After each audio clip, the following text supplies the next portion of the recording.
नमस्कार। चलिए आज भारत सरकार के अंदर की सत्ता की असली कहानी को समझते हैं, वो भी एक बहुत ही दिलचस्प कहानी के जरिए।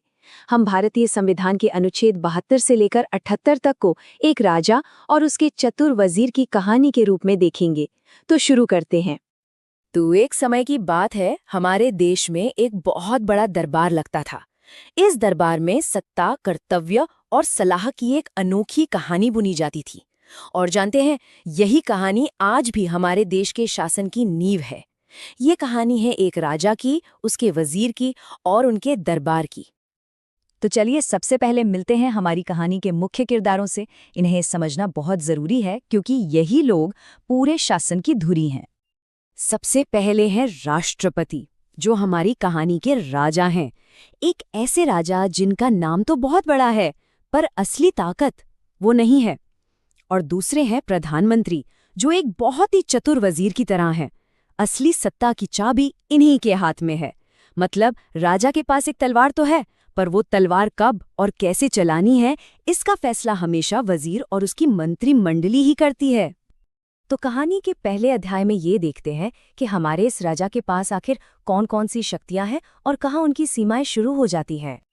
जरा सोचिए, दरबार लगा है और एक कैदी को लाया जाता है जिसे मौत की सजा मिली है।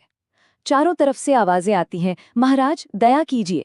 संविधान का अनुच्छेद 72 हमारे राजा यानी राष्ट्रपति को दया करने की यही शक्ति देता है। ये उनकी सबसे बड़ी न्यायिक शक्तियों में से एक है। अब राजा की ये दया भी 5 तरह की हो सकती है। वो चाहे तो सजा को पूरी तरह क्षमा यानी माफ कर सकते हैं, या दंडक स्थगन के तहत उसे कुछ समय के लिए टाल सकते हैं। दंड माफी से सजा का समय कम कर सकते हैं।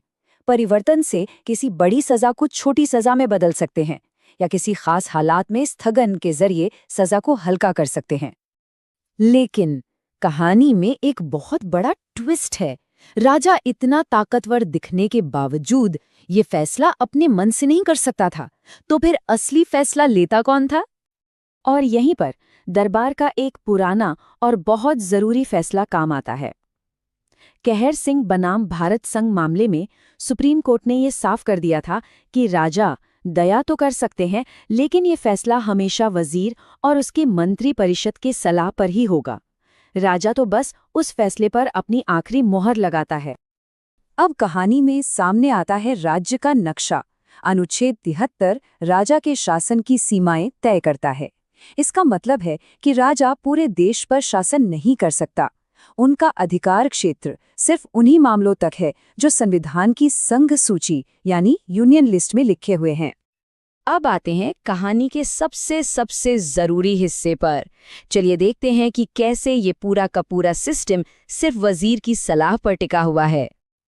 देखिए, अनुच्छेद 74 कहता है कि राजा को सलाह देने के लिए एक टीम होगी जिसका मुखिया वजीर यानी प्रधानमंत्री होगा। 1976 में 42nd संशोधन ने इस सलाह को मानना राजा के लिए जरूरी कर दिया, मतलब मैंडेटरी। हालांकि 1978 में 44th संशोधन ने राजा को थोड़ी सी छूट दी कि वो सलाह को एक बार फिर से सोचने के लिए वापस भेज सकते हैं, पर अगर वही सलाह दोबारा आ गई तो फिर उसे मानना ही पड़ेगा।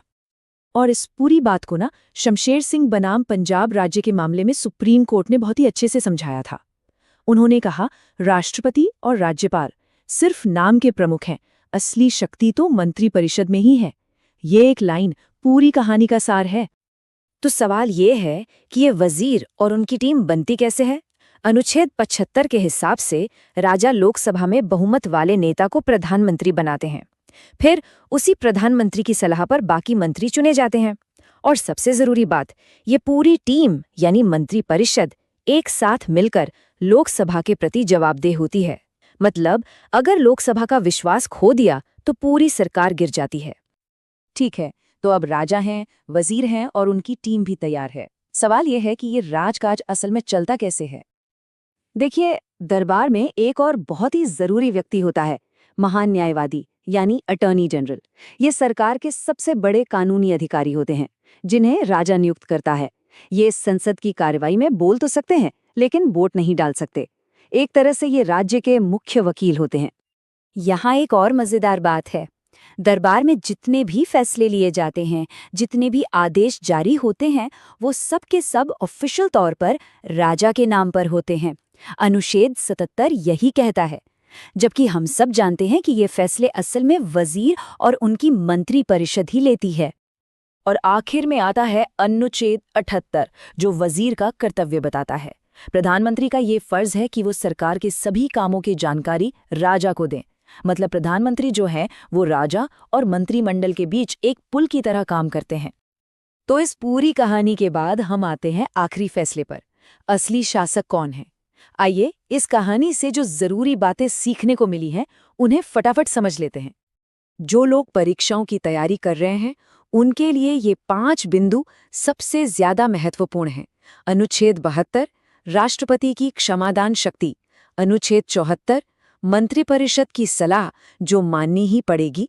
अनुच्छेद 75, लोकसभा के प्रति सामूहिक जिम्मेदारी। अनुच्छेद 77, सारे काम राष्ट्रपति के नाम पर। और अनुच्छेद 78, प्रधानमंत्री के कर्तव्य। ये वो मुख्य बातें हैं जिन्हें याद रखना बहुत जरूरी है। तो हमारी कहानी का सार बस एक लाइन में है, राजा नाम का है, असली राज तो वजीर चलाता है। राष्ट्रपति देश के औपचारिक प्रमुख हैं, जबकि प्रधानमंत्री और उनकी मंत्रिपरिषद सरकार के असली कार्यकारी प्रमुख हैं। और अब जाते जाते एक सवाल, अगर राजा सिर्फ औपचारिक है तो क्या होता है जब वजीर जनता के सदन यानी लोकसभा का समर्थन खो देता है? इस सवाल का जवाब हमारी अगली कड़ी में छुपा है, जब हम संसद की शक्तियों के बारे में बात करेंगे।